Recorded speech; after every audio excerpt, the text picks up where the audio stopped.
ایک صحابی رضی اللہ تعالیٰ عنہ نے آپ صلی اللہ علیہ وسلم سے کہا، یا رسول اللہ صلی اللہ علیہ وسلم، کوئی ایسا عمل بتائیں جو مجھے جنت میں لے جائے۔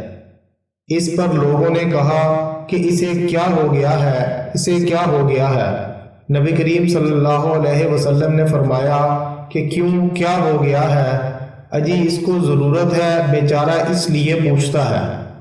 اس کے بعد آپ صلی اللہ علیہ وسلم نے ان سے فرمایا کہ اللہ کی عبادت کر اور اس کے ساتھ کسی اور کو شریک نہ کر، نماز قائم کر، زکوٰۃ دیتے رہو اور صلہ رحمی کرتے رہو، بس یہ اعمال تجھ کو جنت میں لے جائیں گے۔